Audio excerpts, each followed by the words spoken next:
English-born actor Rebbeca Eady is the creative force behind the new post-apocalyptic web series that follows a team of evolved soldiers who failed to save humanity and now must confront their past while battling their future. Along with local actor-director Mckinley, they are able to assemble a phenomenal team of producers, cinematographers, sound design, wardrobe, and hair and makeup. With a cast of 12 fantastic Vancouver actors, they knocked out an exciting new sci-fi called Evolved. Ladies and gentlemen, get evolved. All right, welcome back, vlog. We're here today with Evolve, the new web series. With the creative team, writer, producer, director. So what drives you in such like a competitive, tough field? Oh man. Like, what's your motivation? I think that, well, it's probably different for both of us, but for me, I think that I do it because I just want to create things. Like, I don't really care. I've never been someone that's like, oh, I want to be famous or be whatever. I just want to be creating things.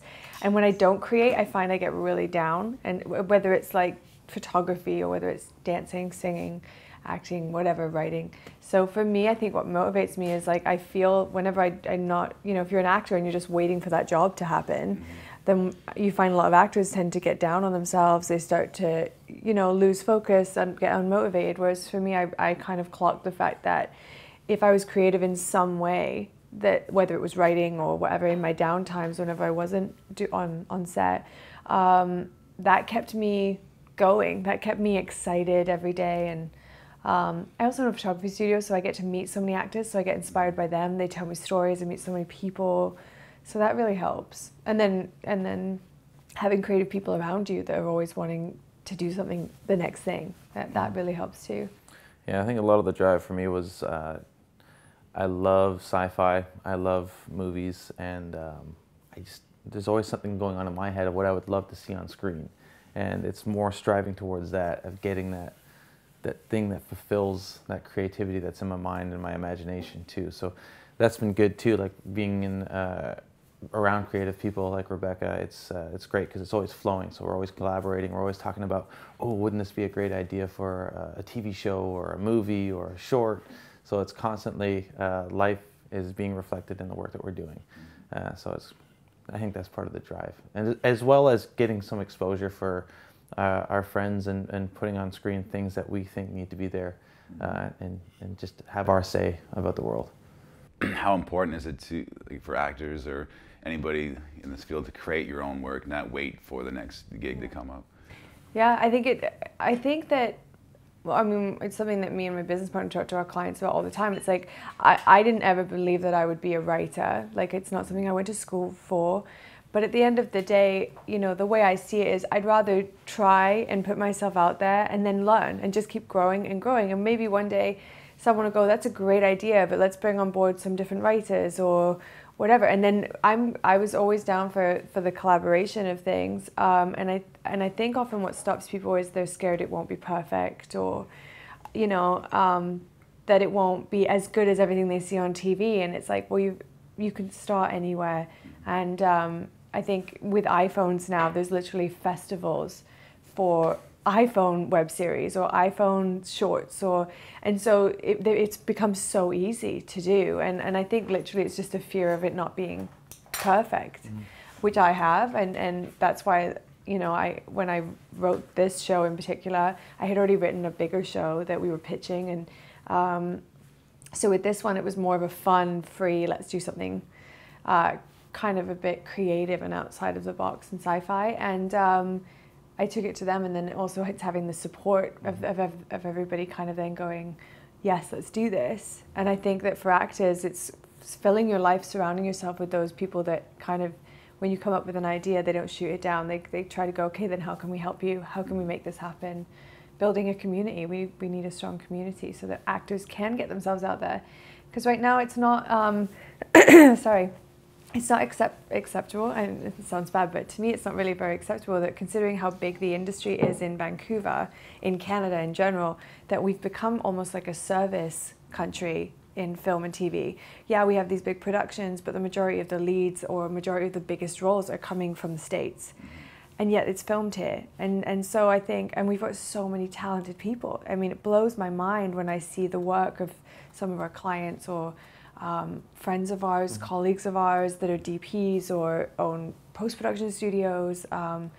The work is incredible, so there's no reason why other than maybe that willingness to go, well, let's stop trying to be Hollywood, let's make ourselves the North, let's make ourselves that, let's do it ourselves. And yeah, well, and back to the just how important it is to create your own content is like, as an actor, we sit back and wait for a job to come or wait for an audition to come that might be the right role for us, and you're constantly, you know, that's part of our job is to fit these different roles, but why not create the role that's specifically tailor-made for you, that's been written for you so that you can showcase your work in a great way and tell a great story that is important to yourself. I think it's been great because I'm sure all the actors out there, you have friends that just want to work, they need to work, and you know, if you collaborate with some good people with a great idea and you write these tailor-made roles, there's no reason you can't shoot it, because like you said, the cost of production is dropping. A DSLR, iPhone, just attachments, you just need decent sound, and you're on your way. And I think it is important that people create their own stuff, even if it's just shorts, just to do some scenes. But man, there's a lot of YouTube videos on how to do this stuff too. So like, there's a lot of resources, and we've reached out to our network asking questions of absolutely everybody, and you know what, people are willing to help. Yeah, and I can believe it. Vancouver's incredible for that. Incredible. You say you're doing something, and literally, I mean, other than the union and insurance, obviously you have to, if you're unionized, you have to do that. But other than that, like, I was surprised at the cast we got. I was surprised. Well, I mean, I'd worked with them all on set, or knew them as friends for a long time. But I was really, I mean, it just shows you know, some people go, oh, well, I'm never going to get my favorite actors. We'll just ask them, because maybe it's a kind of role that they've not been able to play before, and maybe they may have a couple days off. Do it. Yeah, like, why not? I think right now it's more important than ever, you know, especially as much as there's huge shows happening that are amazing and revolutionary and that are happening in the States, and you have HBO, you have Netflix, you're doing all these amazing shows. The trickle down, by the time it gets to us, like, we've got to flex those muscles. So when we finally get those opportunities, we have that backing. We have something to show. And I think, what's the worst that happens? Like, I keep saying that, like, what's the worst that happens? You put it out there as an actor and you say, here's something I did. And worst case scenario, your mom loves it. And maybe some people might go, you know, but at least you tried. At least you put yourself into something. Well, each one you learn like a lot more. We've done a few now, and this is you learn as you do it. You make mistakes, and then I was going to ask you, is this not your first time writing then? This is not my first time writing. No, I wrote a feature film, and then I took that to some producers I knew in Toronto, and they said, the thing is, you're going to need at minimum $32 million to do this. It was a big concept action. I like to write in typically male genres, because I write what I would love. So I write action, thriller, drama. That's where, and sci-fi. I love that realm.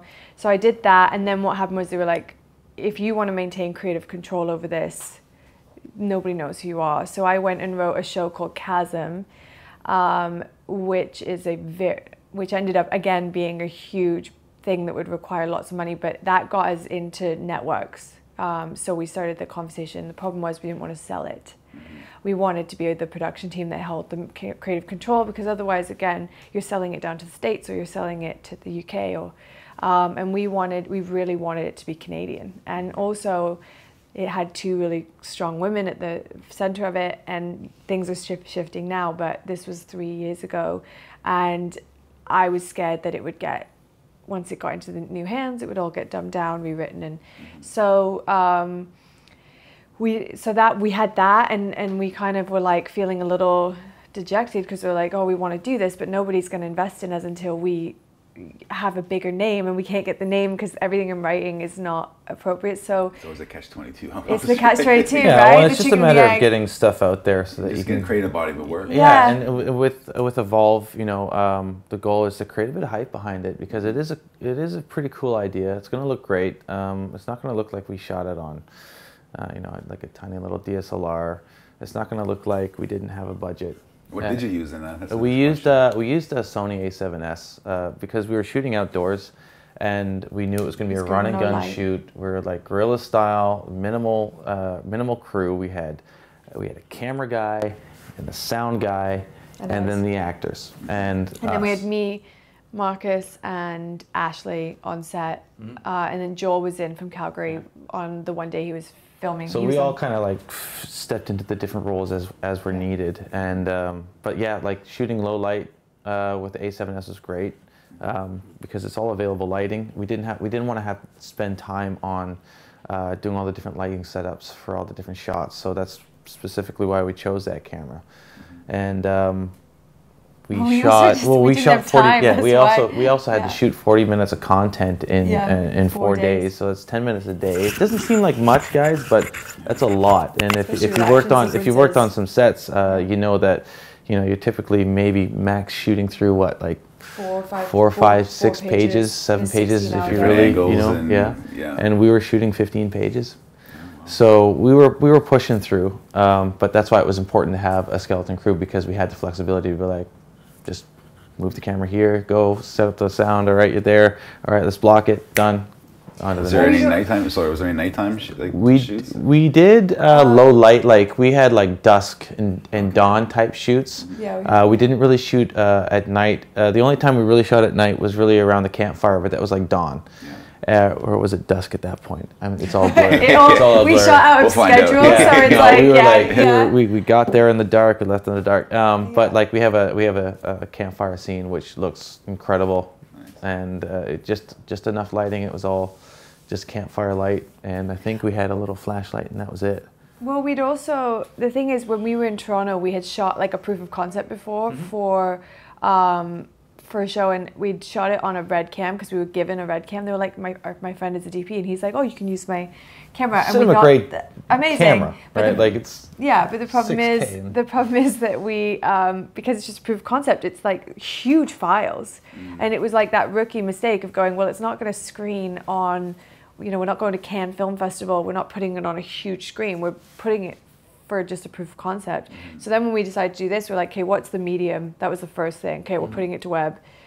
Then we don't need it more than 4K. Let's shoot on DSLRs. So much easier to edit, easier, with the low budget. When you're dealing with red cams, you're dealing with huge files. So that was something we learned. Not to mention, you need someone that knows exactly what they're doing with that camera. Yeah. Like which Paolo does. Our DP that we got, he knows his stuff, but. We actually, the way we found Paolo is we had a cinematographer that we both worked with before and we loved, and we were upset he couldn't do it last minute. He was supposed to fly. Yeah, something came up, but we were able to reach out to the community on the different forums and say, hey, listen, we're shooting this thing.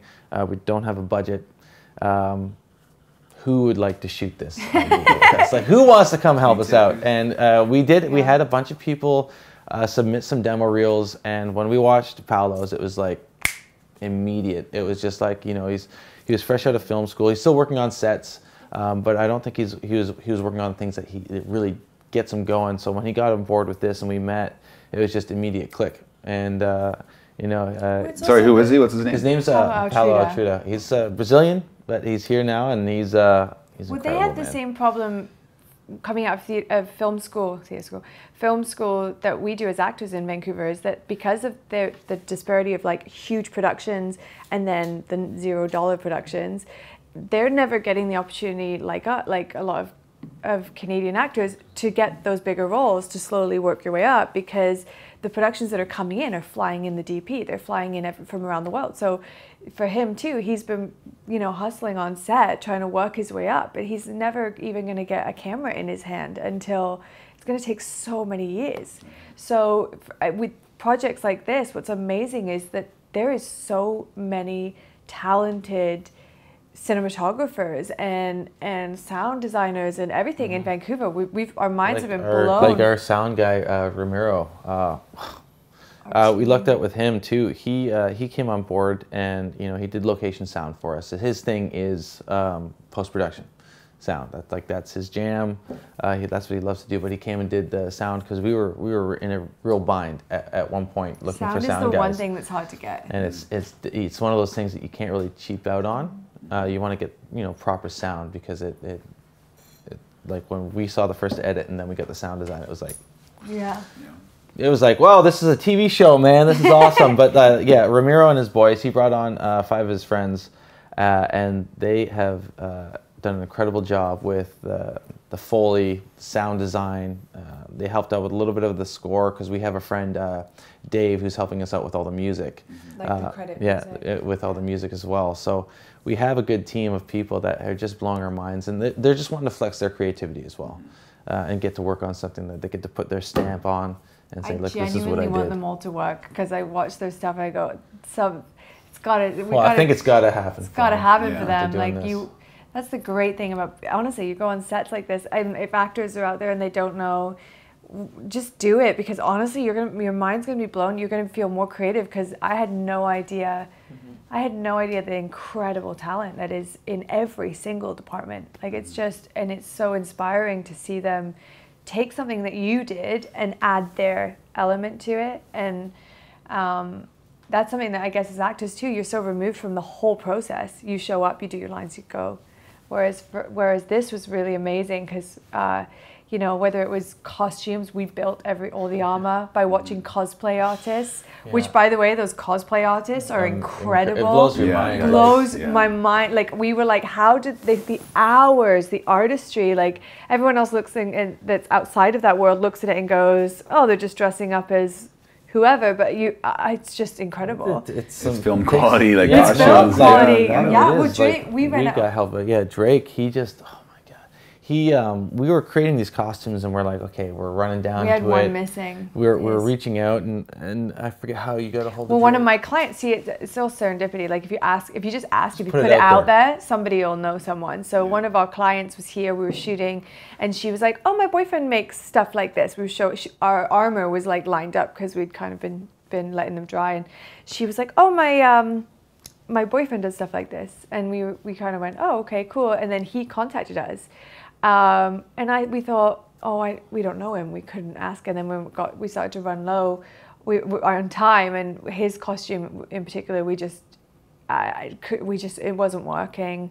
And then we reached out to him, and he was like, well, do you want to come and take what I have? And we literally we showed up, and he has Mad Max, everything, and they're inspired by. They're not replicas. So the great thing was he has created them. They're not replicas of what's in the movie. What's been seen before. Yeah. So what was amazing was we showed up, and he went, yeah, you can take it. And he does set deck on sets, but we didn't even know this guy, and Drake was incredible. He happy to help, and he gave us. We wanted to see his stuff on screen. Like, I think he wanted to see it on screen in a cinematic way, right? Because he's an artist. And what was really cool is that when because he had a lot of post-apocalyptic stuff, so he brought that in, and that kind of all the little extras that kind of added on to what we were doing with ours, and we were just like, okay, well, we have to go and dirty our stuff up now. It's too clean. So he kind of inspired us in the way we shot it. Even some of the coloring, I think about now with the color correct. Yeah, we changed it because we kind of changed it a little bit because of what he brought to it. He knows that world as well really well from a fan perspective, and so it was really cool to hear the things that fans.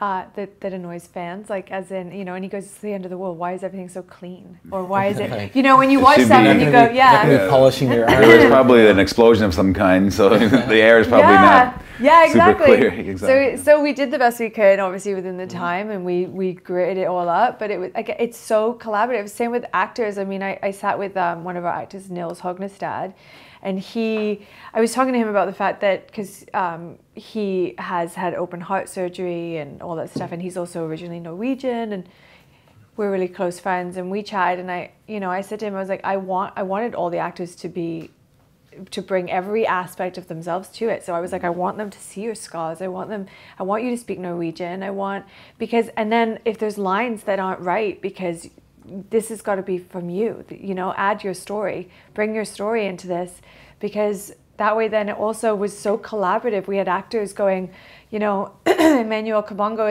is originally from the Congo, and he started speaking French at times, and then, you know, Vic would turn around and go, hey, can I change some of these lines a bit and mold them into this, because I feel like this is how I'd say it. Yeah, let's change it, let's work on it. And you know, and so it makes you really appreciate the collaborative side of this industry, and how if you remove your own ego from it and you take an idea and then you just put it into the hands of people that you trust, it becomes something. I don't even recognize it in a good way, because I see it as everybody's thing now when I watch the show. It must feel good to have a vision and then see, like you said, these guys, the sound guys, put their mark on it, and these people put their mark on the costume and color correcting and stuff. It must feel pretty cool to see it come alive like that. It's wicked too, because you get to see, you know, some ideas don't work, right? And hopefully everybody that you end up working with doesn't have an ego about things.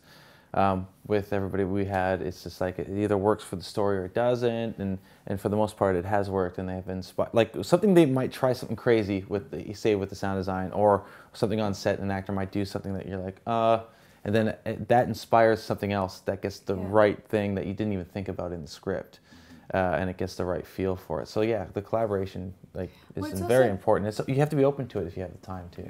They also took things to, you know, when you write a script and you hand it to somebody, and I think sometimes what happens is they try to create exactly what was the vision originally.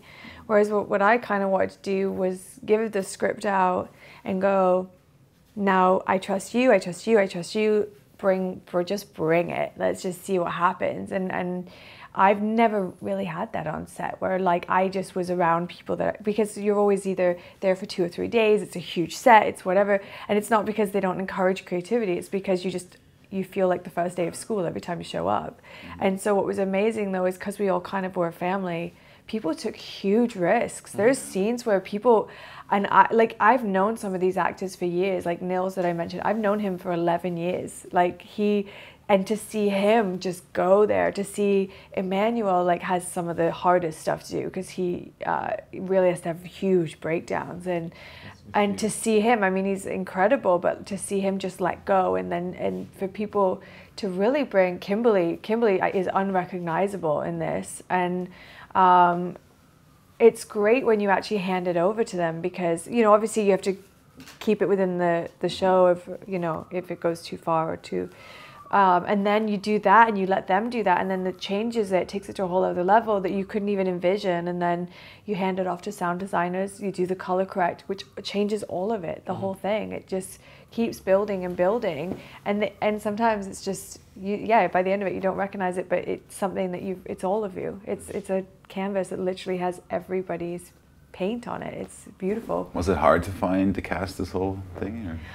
I was fairly lucky that every actor that's in it pretty much, every actor that's in it we were close with, we were friends with. Or we'd known some way or somehow. Emma's the only one that I didn't know really well, but we had done our headshots, and my producing partner Ashley, they were very good friends. And a lot of the reason we used close friends or people we knew is because we weren't able to pay anybody, and it can be difficult to ask people to do favors for you, but I think moving forward we'd like to keep working with the people that we're working with, and then add on, and then add to our community, and find, you know, up and coming actors, and actually do auditions, and because that's a whole nother ball game that I'd love to get into. I know you've had some experience with that as well in the past, but yeah, it definitely helps to have people that you can trust on set, especially in a collaboration. It's also that I was lucky enough that some of my cast had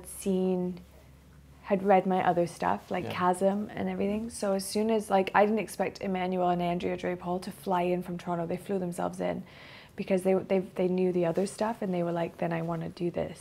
And so they knew also with us that we weren't going to just do something and let it just fall by the wayside, which I think sometimes happens with web series, because it is overwhelming. It is so much work that what tends to happen is people get to the edit, and then they're just, by the time you have to release it, you're so exhausted that I mean, I've had a client here literally say, oh, okay, well, yeah, we did it, but then it just took so long that then we just released it, and we didn't even, you know, and so whereas with our cast, I think they all knew that we were gonna see it through to the finish line, and also they knew that the idea for the show, this show is actually a TV show. It's a bigger show. It's got 3 timelines. So the reason it's called Year Zero is this is the base timeline of the TV show. So we just wanted to set up those 12 characters. And they knew with us as well that the kind of ethos of our company was we want to build a community. We want to build a Canadian Hollywood, essentially, like a Canadian North of new young talent that's not necessarily, that's getting work, but not necessarily getting the acclaim they want. And if it works, it works. And if it doesn't, we had some amazing days on set, and we have something that we can all be proud of. I think nobody's going to walk away not proud of what we did. So, how long did it take from like 4 days to shoot, was it? And then post, you're still kind of doing post. 4 days to shoot it, but like we were 6 weeks before we started, because I'm mental. Rebecca's hilarious. I'm saying hilarious. Because she wrote it and was just like, okay, so I've written it. We're going to cast it. We're going to shoot it within 6 weeks. And it was like, that was it's like a crazy sci-fi turnaround. show. And we're just like, okay, we're going to get this done. And we started, you know, reaching out to people, and the ball started getting like rolling. We had people saying they're going to fly in. We're like, okay, well, we can't just, originally we were just going to grab some friends, go shoot it in the forest. With an iPhone, like, literally. We were like, let's just going to go do that. And then we got some people on board, and we got a group, basically. A group. And then well, as soon as I announced it, we were like, oh, maybe I've just been writing Evolve again. Like I wrote, like, because I'd started the concept in Toronto, and then I posted about it. As soon as I did that, it was like, boom. And I just kind of went, it's funny how social media kind of makes life kind of easier. Amazing. In this industry. Some people I didn't even have to ask. They called me. They called you. Yeah, they called me. It was like, why haven't you called me yet about this? Like, so it was easy that way. But yeah, 6 weeks till we were shooting it. So in that time, we had to lock down a location, which we got in the last week. John, amazing. Yeah, amazing. John helped us out. Where is it? Sorry. It's in Squamish. Paradise Farm in Squamish. And so we had to get the location in the last week. We had to build all the costumes. We had to buy all the wardrobe. Because it became bigger as well. We brought on board our executive producer. We ended up tweaking the script just a little bit here and there. And then also finding the equipment, finding the camera people, the sound guys. And then we also had to deal with the union, because there are parts where there's which are going to be considered stunts. Right, and so we had to get a stunt coordinator, and we had to get all these things lined up. So there was a lot to go on, and then we were like, okay, well, we have all these people. We got this location in the last week. And we did lose a cast member because also we had to shoot Friday, Saturday, Sunday, Monday. Any actors out there, shoot on the weekends, because most people don't film on weekends.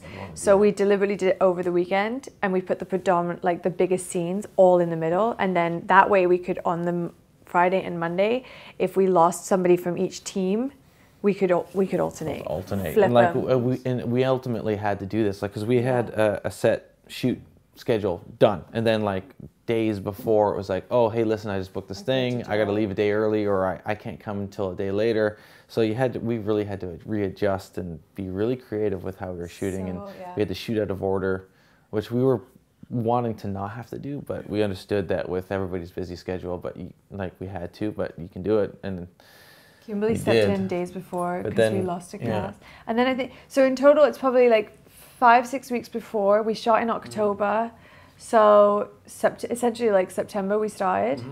October we were filming, end of October, so like that was the 6 weeks leading up, then October, and then till now we're literally tweaking things for episode 4. And like we had originally, we had different plans in mind, so we were deciding if we were going to try and pitch this as a TV show first, or were we just going to release a trailer, or are we going to do it as a web series. We ultimately just said, no, we want to release this, it looks incredible. Just release it. And we'll go from there. So that's why we took our time, we just cut some trailers together, and then we started moving into the edit and learning that for myself, because I didn't go to school for this, right? And we just edited this here on our iMac, and it was really interesting.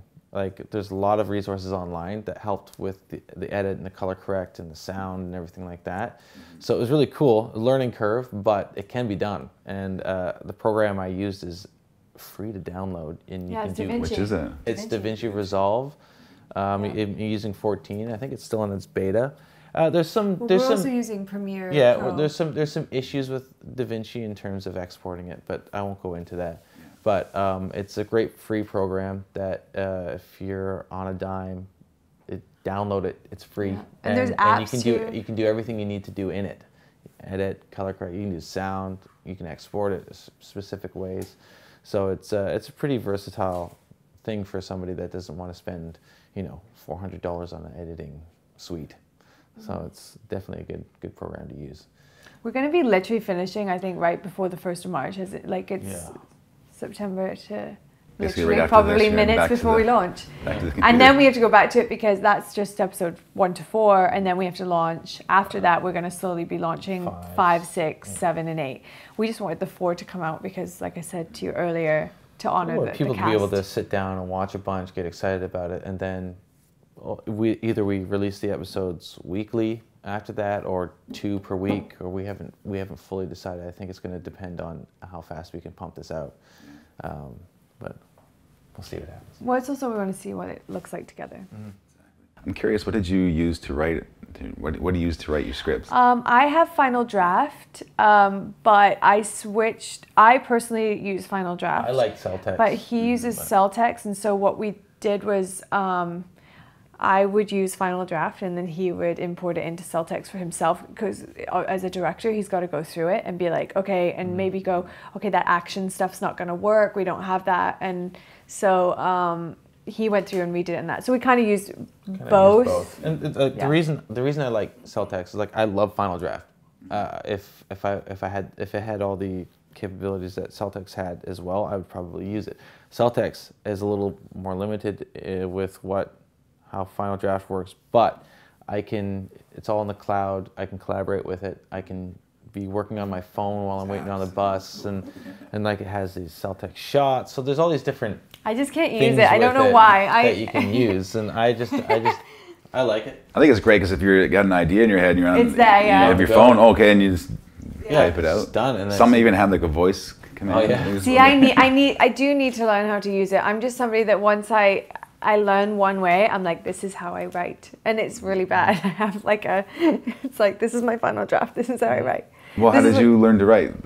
Did you just read books? Did you take a class? I just well, yeah, I kind of watch a lot of movies. I watch a lot of, and I don't just watch shows. I'm crazy. I actually watch them and write down, oh, that's why they did. Okay, so there's the tagline. There's the how they tied it up. So I don't necessarily. I haven't really read books on it. I mean, I've read about creators and that have done their own content. But for me, I was more just do it. And also as an actor, we read so many scripts, right? So we see constant formulas when you're on set as well. I did a film, Pompeii, and it was probably the most days I did on set. I did quite a few, and every day the new redrafts that, and you're getting it all in and you're seeing how it works. Okay, this is the blue, this is the green, this is the thing, you know what I mean? You've got all the, so I kind of learned that way, and then it's also trial by error. I when I wrote my first feature, I was just like, okay. And now I look at it and go back and go, oh, okay, well, I need to change all these things. And Chasm, I think our bigger show we sat at one point. I like to get the action out, like the scenes. Like for me, because I'm an actor, I go from the place of if I was acting in it, where would I need these scenes to be, or these characters be? And I try to create those scenes. And then I sit down in a room with a bunch of people and go, okay, how does this work? Does it not work? And luckily with Chasm in particular, we sat with some amazing people in our industry that are much higher up, that are directors and producers, and David Miller and Warren Sonoda. We had the guys from Red Lab, and they were incredible. They read it, they gave us notes, they worked on it so that we could get it to a place that was like ready to pitch. And they were all really excited and helping in helping somebody. So they're kind of like mentors to you then. They were at that time, yeah. And like it's one of those things that a lot of people they think about and they have these ideas, and then I think it's fear is the reason why they don't put the pen to paper and don't start and then don't show anybody. It's just at the end of the day, if you have a great idea, if it's good enough that you're willing to spend some time to write it all down, you can get it done. Like Rebecca and I, we would work differently on a script. Rebecca's like, it's in her head, and then she's like, it's on the page. Like, it's just like she'll write a full script in like 90 pages in a couple of days. A couple of days, right? Whereas I'm a little bit different. Whereas I'm like, okay, well, I want to tweak all these different scenes, and how am I going to connect them? And I take forever to write, so I'm trying to learn to just get it all out. It's not going to be perfect the first time. Like, and I'm trying to be a perfectionist, so I'm like, I'll write one scene, and then I'll go back through it like, oh no, this can be fixed, this can be fixed, this can be fixed, and then by the end of it, I've spent way too much time on just one scene. I don't have the rest of the story. So it's just the first draft. You just get it out on the page, and then you can rework it. It's also that for me, the one thing that stuck with me, and I think it was in a film. I actually don't even remember it. Somebody says, as a writer, it's just, oh no, you know what? I think, is it James Cameron in his book? Anyway, they say that the best thing to do to stop writer's block is to always stop right before the idea ends. So if you're writing it something that you're like, okay, I need to do this scene, it's about this, la la la, don't finish that. If you know you've got to stop writing, don't finish it. Because then when you go back, you're going back into the already existing idea that then once you're in that idea, it flows the rest of it. And so that was the one thing that for me, I never, if I have to stop, I'm like, I won't finish that idea. I won't conclude it. I will finish it about 3/4, leave little notes for myself. So then when I go back, I'm starting in that scene and I'm finishing that. So that way then I get back into the momentum of it. So it's a good soundbite. We'll use that for I think it's James Cameron. I think it's in his book. He has a great book, The Futurist. It's a good book for any filmmaker to read. Yeah, if you want to be inspired by filmmakers, it's a good one to read. Read pilots. Yeah, pilots is the best. And also the thing that I found difficult, and I'm gonna be completely honest, my biggest anxiety with this show is that I watch TV, I watch films, I understand the structure of that. This was a whole other world because I get 5 minutes an episode, that's including credits, to introduce 12 characters. And we had to introduce the 12 characters because that's the TV show, which is what the goal is, to eventually, hopefully we get following and it will become the TV show. And so that was, and I think that's what stops a lot of people with web series. It's so daunting, the idea of having to introduce a whole world, a whole group of characters. And so, in 5 minute segments. And so I think the only reassurance I had was with everybody was there is no rhyme or reason to it. With web series, you can literally do whatever you want. There is no set way. So just do it. It sounds crazy, but it was like figuring out a new structure, figuring out, okay, do we know enough about these people? I don't know. And then you do have to trust your actors, because you're like, okay, so your backstory is this, and all you get is like this one line, and you've got to look like this has all happened to you. You got to give your audience credit too for figuring things out. So, and you don't want to nail them on the head with everything. We want people to just. Well, you don't have time. You don't have time. And you know what? They're going to interpret it one way, and then maybe it's that way. Maybe it works out that way. Maybe it doesn't. But I think that's what's kind of good about the web series in the short format is you have to be clear. You have to be to the point. You don't have to waste too much time and filler. It's the Wild West out in the web series world. Are you planning on submitting it to any kind of Story Hive, that kind of stuff, or any kind of? We're launching it ourselves because we did apply for IPF and stuff in Toronto, and it was just. You got to jump through a lot of hoops, and you have to bring someone on board that has already worked with them. So it's like another one of those catch-22 situations where it's like, hey, listen, I'm a young filmmaker. I got this great idea. I got these people on board. I need to get some money. How do I do it? Well, you have to go and find someone that's gotten IPF funding before to come on board and take some responsibility for your and that's product. A whole that's a difficult thing to journey on itself, right? So you want someone to get started and do it kind of thing. Did you have any? And then also those people are so busy that it's never going to be as important to them as it is to you, and not because they don't love it. It's because genuinely nobody's going to care about your project as much as you. It's like as an actor, no one's going to care. I think nowadays you don't need a huge budget to shoot these things. You do have to spend some money. Food and all that kind of stuff. Well, that was the most expensive. The most expensive thing is insurance. If you're unionized, it's the liability insurance, general liability insurance, and you need it. And then you need the union insurance on every actor that's on set. So that is where the money goes. That plus catering, plus if we were in the middle of nowhere.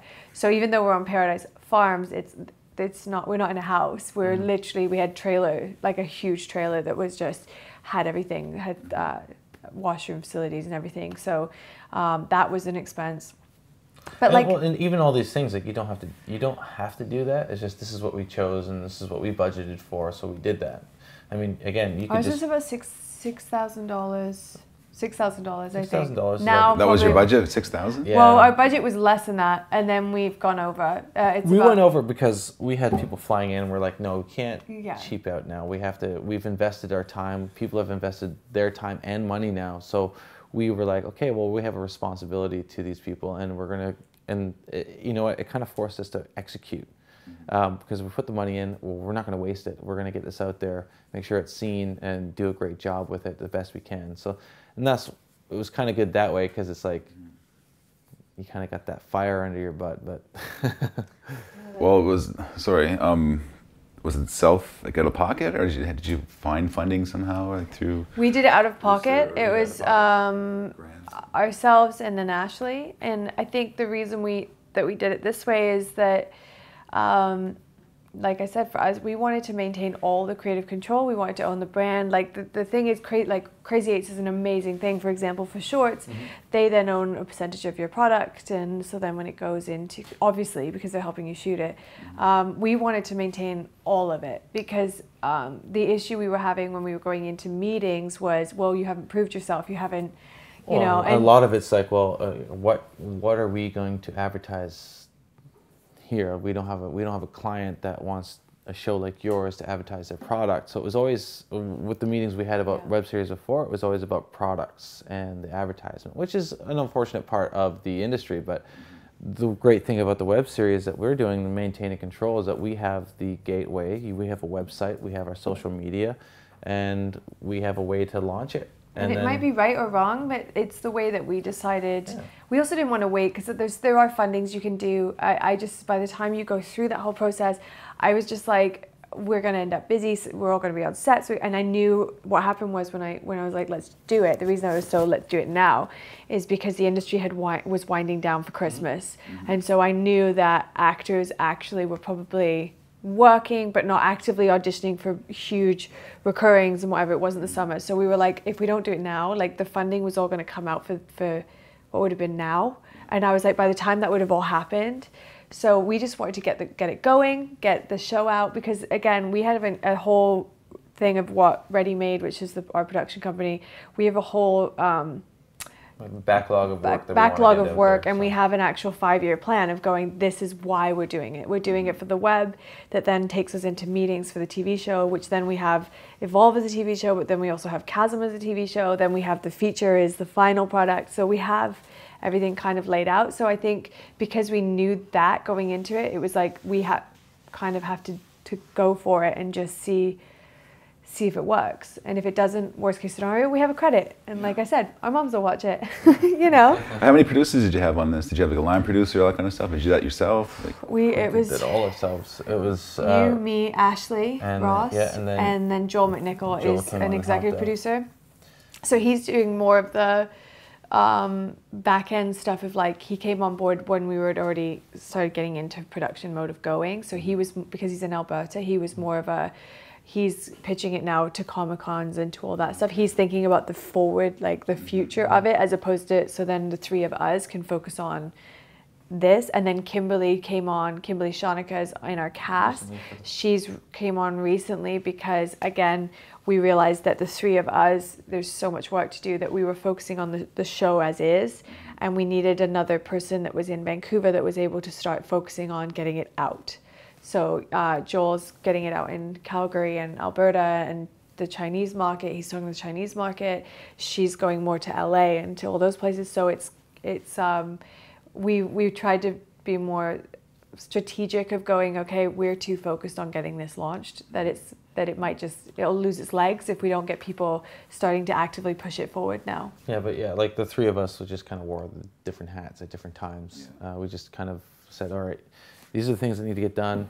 All right, go. You do these things, I'll do these things, and that was just get them done. And yeah, we did.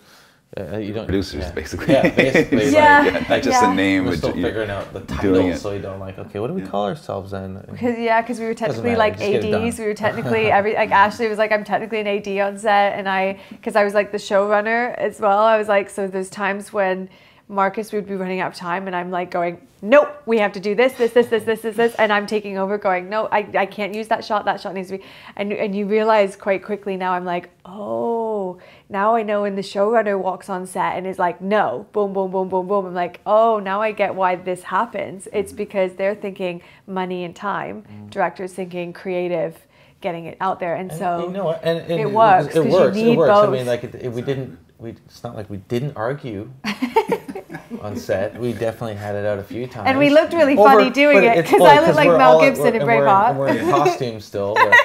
But like, I think, and that's just what happens. You butt heads a little bit, but then it comes down to, okay, what's best for the show? And sometimes, we don't have time for this, we don't have time for that, we need the shot, we need to do this. No, I need this shot.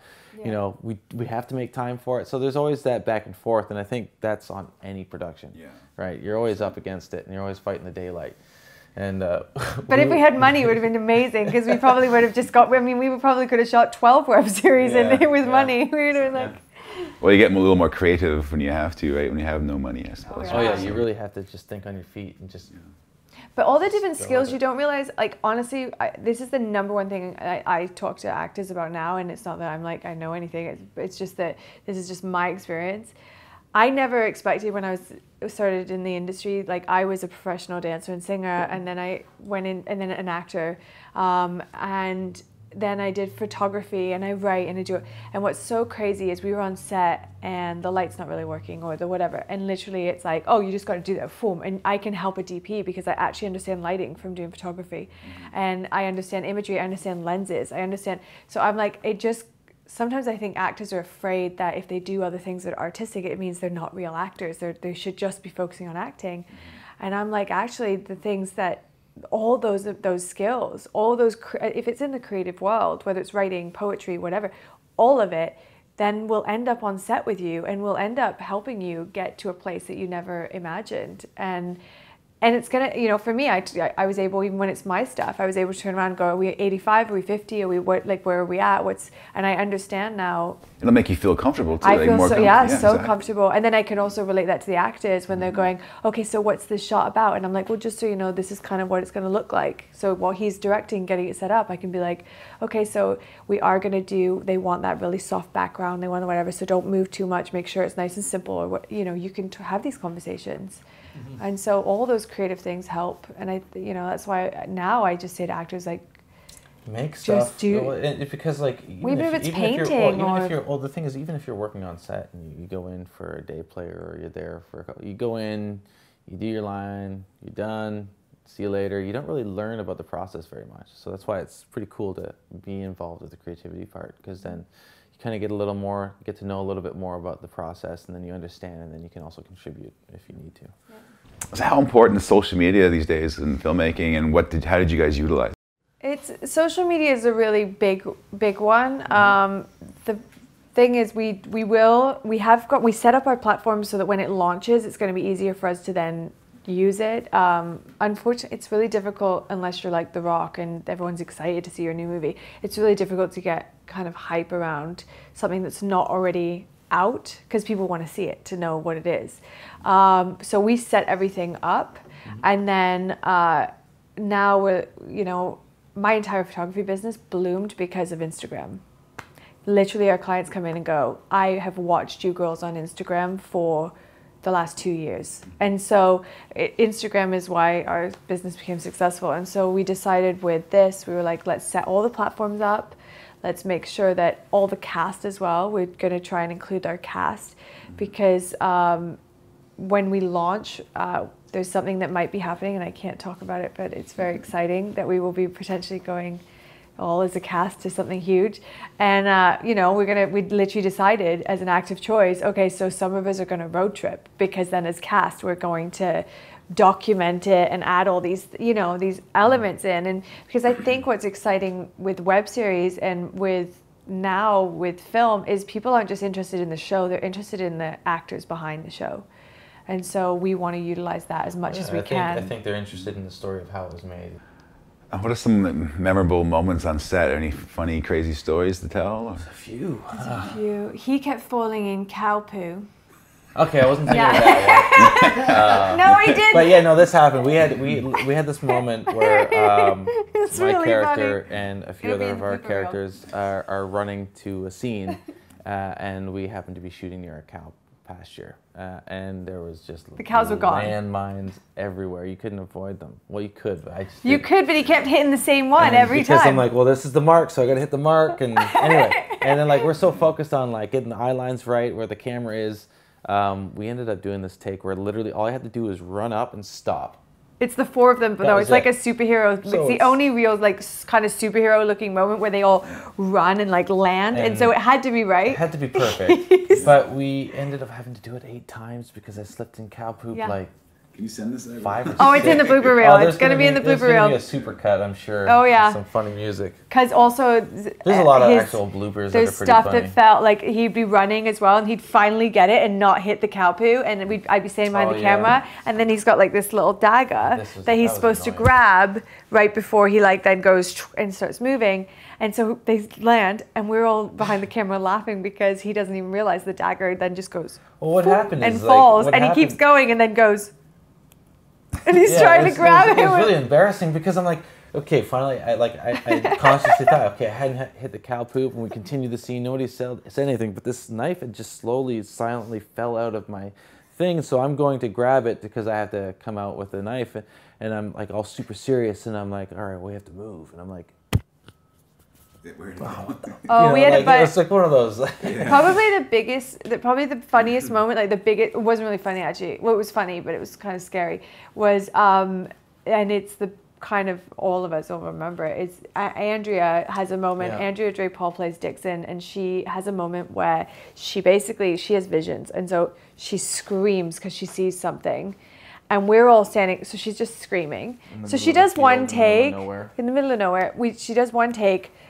Perfect. We're going to do another one for good measure. And then she goes to do it, starts screaming, and suddenly we just hear these people running behind us. And we turn around, and out of the mountain, these 2 people have come running with axes in their hands and plaid, like full on running, this husband and wife.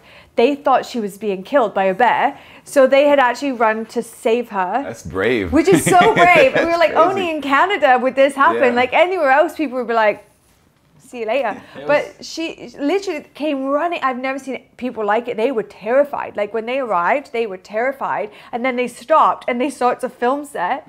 And we turn around and we're like, we're scared because there's these people with axes.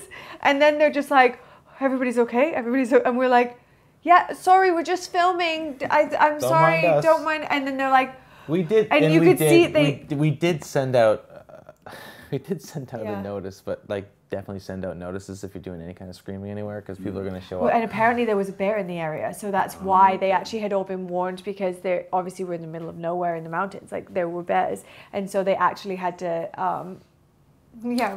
I just thought of another funny story. When we were doing our final scenes where we have all these fight scenes and we had set up for these shots and we had started shooting it already, and we were mid-shoot, and then all of a sudden this guy comes with a wheelbarrow and a chainsaw and it's running. Oh, yeah. And he's just like, he just has this wheelbarrow. We're in the middle of nowhere and this guy's like coming with a chainsaw. He's acting really weird. He just walks up, doesn't really say anything, and then takes the chainsaw out, just revving it. We're like, we're about to shoot, and we're like, and he's like, he just basically told us to get out of here.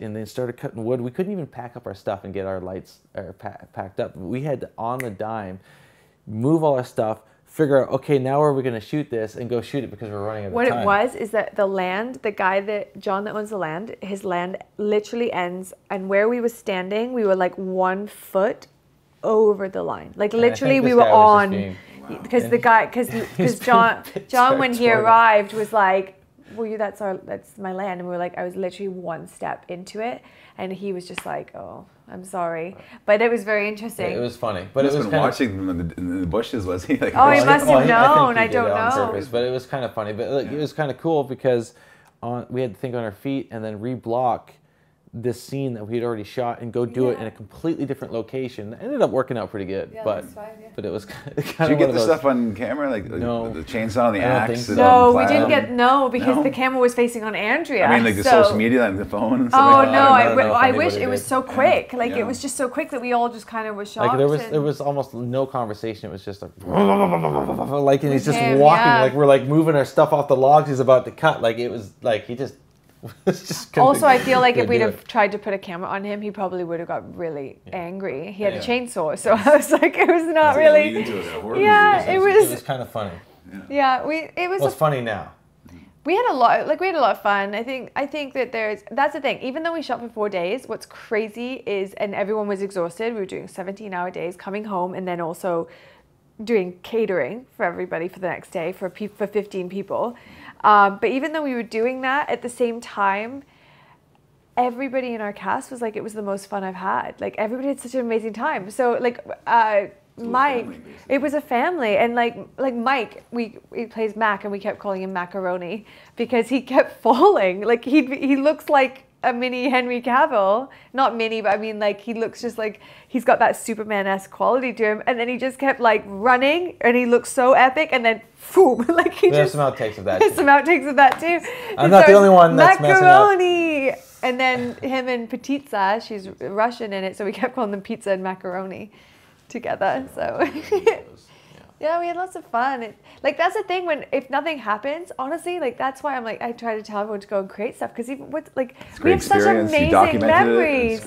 And as tiring as it was, we had so much fun. That's why we do this, right? Like, and we got to create and also just enjoy each other's company, and we have some really funny memories. That if we'd have had the money, like if we'd have had lots of money, we probably wouldn't have those memories. I mean, we probably would have been a lot warmer, but we wouldn't have had those memories, you know, and slept more. I probably wouldn't have had so many wrinkles from like not sleeping for 7 months.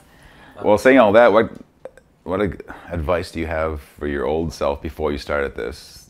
For me, if I'm talking to myself 6 months ago, as much as there's things I could tweak, and there's things obviously when we look at the shots we go, oh, we should have done this or we should have done that extra. I don't think we could have got more than we did. So as much as I would love to think I knew more back then, I if anything, I'm proud of everything we did. I think that we went into this, and I think the good thing was because we had done shots and proof of concepts before, we did go into it with open minds of going, we knew what was coming at us. I think it's very humbling after the fact, but I was pretty gracious at the beginning. For that, I think I could say, make sure continuity, make sure this, make sure that. Like I've realized things as an actor, like now I get why so many actors just don't move. They actually just stand and don't move in scenes. And we always go, why do those people get hired? Because they just stand there and do this. And now I understand from an editing perspective, oh, literally it is so hard to edit when somebody moves too much, or even when you say a line and you do this or whatever. It's continuity. So there's stuff like that I probably would say, but this has been such an amazing experience that if we do another one, we've learned so much that I'm like, there's not really one thing.